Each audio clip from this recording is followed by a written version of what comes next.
Mister M اے جناح، میں وضاحت کر دوں کہ میری تقریر کے اس حصے میں لفظ قائد اعظم استعمال نہیں ہوگا۔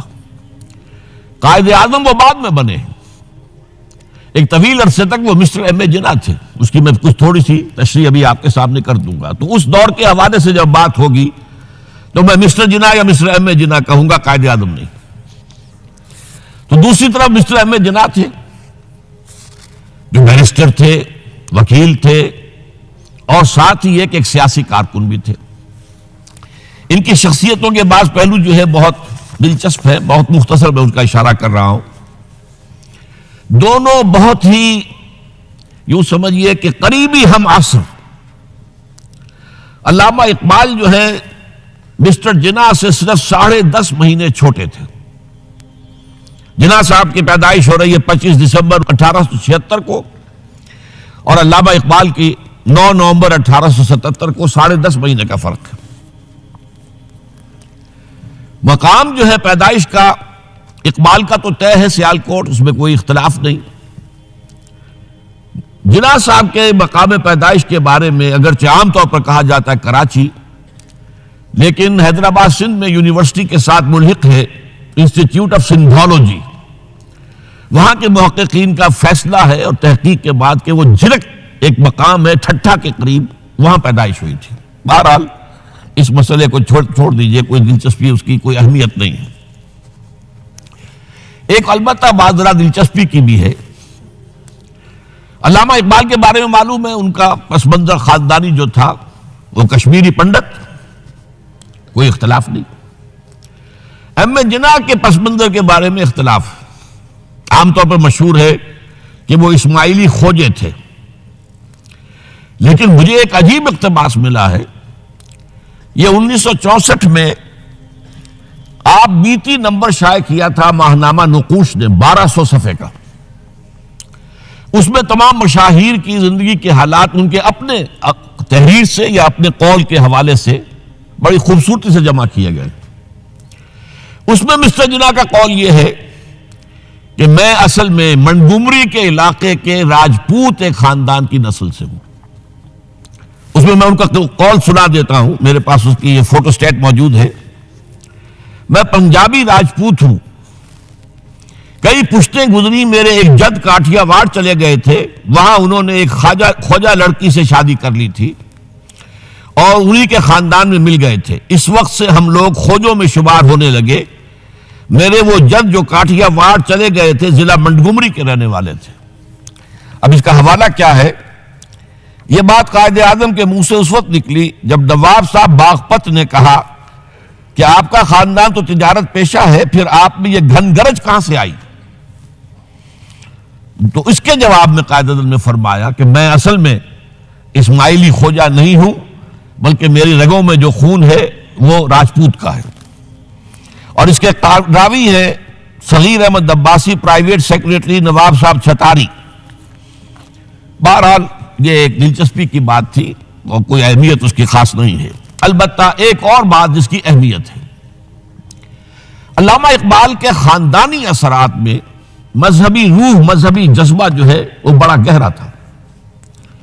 ان کے والد شیخ نور محمد صوفی مزاج بزرگ تھے، نماز روزے کی پابندی والی معاملہ تو تھا ہی 100%، لیکن ان کا مزاج صوفیانہ تھا۔ والدہ بہت نیک۔ پھر ان کی ابتدائی تعلیم جو ہے جس ماحول میں ہوئی ہے، علامہ میر کاشمیری بہت بڑے عالم، بہت بڑے جو ہے مدرس، ان کا فیض حاصل ہوا ہے۔ تو یہ اقبال کی تربیت کے اندر، ابتدائی تربیت کے اندر مذہب کا حصہ کافی تھا۔ ایسی کوئی چیز محمد علی جناح کے معاملے میں ہمارے علم میں نہیں ہے۔ جناح پونجا ان کے والد تھے اور ایک عام درجے کے کاروباری تھے، چمڑے کا کاروبار کرتے تھے، لیکن اس میں شک نہیں کہ ذہانت، فطانت، محنت، مشقت میں محمد علی جناح بہت آگے تھا، بہت آگے تھا۔ اس نے 16 سال کی عمر میں میٹرک تو کیا، لیکن پھر ذرا غور کیجئے 20 سال کی عمر میں انگلستان سے بیرسٹری کر کے واپس آ گیا، 20 سال کی عمر میں، اور آتے ہی پریکٹس شروع کی کراچی میں۔ کراچی میں پریکٹس نہیں چل سکی، جمی نہیں، تو پھر چلے گئے بمبئی، اور بمبئی میں ان کی پریکٹس جو ہے وہ جم گئی۔ اب یہاں سے معاملہ جو آگے کا ہے وہ بہت اہم ہے۔ محمد علی جناح کا مزاج بنیادی طور پر سیکولر اور نیشنلسٹ تھا۔ چنانچہ 1906 میں جب مسلم لیگ قائم ہوئی ہے، وہ مسلم لیگ میں شامل نہیں ہوئے۔ ان کا کہنا یہ تھا کہ اس کا نصب العین بلند نہیں ہے، اس کا مقصد اعلیٰ نہیں ہے۔ یہ کیا؟ یہ صرف اپنی جداگانہ نمائندگی کے حصول پر اور انگریز کو اپنی وفاداری کا یقین دلانا، یہ کوئی اونچا نصب العین تو نہیں ہے۔ اس کی بجائے وہ کانگریس میں تھے، اور دادا بھائی نورو جی جو صدر تھا کانگریس کا، اس کے سیکریٹری تھے۔ اس کے بعد بھی 7 برس تک وہ مسلم لیگ میں شامل نہیں ہوئے۔ 1913 میں جب مسلم لیگ نے بھی خود اختیاری کے حصول کو اپنا نصب العین بنا دیا، تب مسلم لیگ میں شامل ہوئے، اور وہ بھی مولانا محمد علی جوہر کے بہت اصرار پر۔ اس کے بعد بھی 1920 تک انہوں نے ڈوول ممبرشپ برقرار رکھی، کانگریس کے بھی مسلم لیگ کے بھی، اور اس پورے عرصے میں ان کا سارا رول یہ تھا کسی طرح ہندوؤں اور مسلمانوں کے درمیان مصالحت ہو جائے، کسی طرح کوئی فارمولہ طے ہو جائے جو ایگریڈ اپون ہو، جس سے مسلمانوں کی تشویش بھی ختم ہو، انہیں بھی کچھ اطمینان ملے کہ ہمارا مستقبل جو ہے وہ بہت خطرے میں نہیں ہے، ہمیں کوئی اطمینان حاصل ہو جائے۔ اس کے لیے کوئی فارمولہ بنے، کسی طریقے کی محنت کی جائے، اس کے لیے جو سر توڑ کوشش انہوں نے کی ہے۔ اور جان لیجئے کہ ان کے ذہن کے اندر، جیسا کہ میں نے کہا ہے، وہ انداز جو ہے وہ سیکولر اور نیشنلزم کا بہت گہرا تھا۔ ان کو ان کی خدمات کے طفیل میں کہا گیا ایمبیسڈر، ہندو مسلم اتحاد کا سفیر، اور یہ کہنے والا کون؟ گوکھلے۔ لیکن یہ کہ انہیں قدم قدم پر مایوسی کا سامنا کرنا پڑا۔ انہوں نے بڑی محنت کر کے، چونکہ 1920 تک ان کے پاس ڈوول ممبرشپ تھی، تو کوشش کی کہ کانگریس کا اور مسلم لیگ کا اجلاس ایک ہی مقام پر ہو، تاکہ لیڈروں کا آپس میں میل جول، گفتگو، وہاں پہ ان کے بھی سارے لیڈر آئے ہوئے ہوں، ادھر کے بھی آئے ہوئے ہوں، تو اس سے یہ کہ گفت و شنید سے کوئی راستہ نکل آئے۔ چنانچہ 1915 میں بمبئی میں اجلاس ہوا، اور 1916 میں لکھنؤ میں، اور لکھنؤ میں پہلی مرتبہ ہندوؤں نے کچھ مسلمانوں کے اس مطالبے کو تسلیم کیا کہ انتخابات جو ہیں جداگانہ اصول پر ہوں گے، مسلمانوں کو ان کی جو تعداد ہے آبادی کی، اس کی نسبت سے سیٹیں ملیں گی۔ یہ جناح کی بہت بڑی کامیابی تھی۔ لیکن اس کے پس منظر میں نوٹ کیجئے ایک اور چیز تھی بڑی اہم۔ سن 1918-19 سے ایک عظیم تحریک ہندوستان میں شروع ہو چکی تھی، تحریک خلافت۔ کیونکہ خلافت عثمانیہ کو ختم کرنے کے لیے بڑی سازشیں چل رہی تھی، یہودی سرگرم تھے، اور برطانیہ کے ذریعے سے وہ چاہتے تھے کہ اس کو جو ہے وہ ختم کیا جائے، خلافت کو۔ اس وقت ہندو مسلمان ایک ہو گئے تھے۔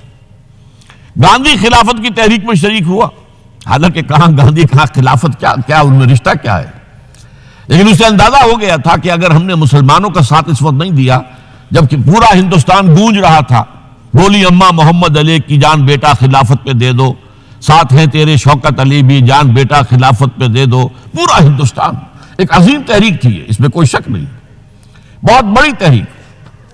لہذا اس پس منظر میں اسی کا اثر میں سمجھتا ہوں یہ ہوا کہ لکھنؤ پیکٹ ہوا 1916 میں، اور قائد اعظم کو اس میں کچھ سہولت جو ہے وہ نظر آ گئی، اپنی کامیابی کی شکل نظر آئی۔ لیکن جیسے ہی تحریک خلافت ختم ہوئی، ختم تو اس لیے ہو گئی کہ مصطفیٰ کمال پاشا نے خود ختم کر دی خلافت۔ وہ تو جیسا کہ پھر علامہ اقبال نے بھی کہا تھا، چاک کر دی ترک ناداں نے خلافت کی قبا، سادگی اپنوں کی دیکھ اوروں کی عیاری بھی دیکھ۔ بہرحال خلافت ختم ہو گئی تو وہ سارا جوش خروش وہ سارا ختم ہو گیا۔ اس لحاظ سے یہ ہے کہ صورتحال تبدیل ہو گئی، اور اب ہندوؤں کے اندر دوبارہ وہ اپنی جو عصبیت اور مسلمانوں کے خلاف ان کے اندر جو جذبات تھے وہ اوپر ابھر کر آئے، چنانچہ 1928 میں نہرو رپورٹ شائع ہوئی ہے جس نے کہ اس معاملے کے اندر ساری امیدیں جو مسلمانوں کو ہو سکتی تھی ہندوؤں سے ان سب کا قلع کما کر دیا، اور معلوم ہوا کہ ہندو کسی درجے میں بھی مسلمانوں کو کوئی حیثیت دینے کو تیار نہیں۔ یہ نہرو رپورٹ جو ہے یہ بہت ہی سمجھیے کہ ٹرننگ پوائنٹ ہے۔ اس کے بعد جناح صاحب نے کوشش اور کی، تجاویز دہلی کچھ اور خاکہ دیا کہ کم سے کم یہ مان لو، وہ بھی رد کر دی گئی۔ پھر 14 نکات دیے، وہ بھی رد کر دیے گئے۔ اس کا نتیجہ یہ نکلا کہ انتہائی مایوس، دل گرفتہ، دل شکستہ ہو کر محمد علی جناح نے ہندوستان کو خیر بات کہہ دیا۔ یہ نوٹ کیجئے، ان کی زندگی کا ایک دور یہاں ختم ہوتا ہے۔ 1931 میں وہ انگلستان منتقل ہوئے، ایک کوٹھی خریدی، اپنی لیگل پریکٹس شروع کر دی اور ہندوستان کی سیاست سے بالکل کنارہ کشی کر لی۔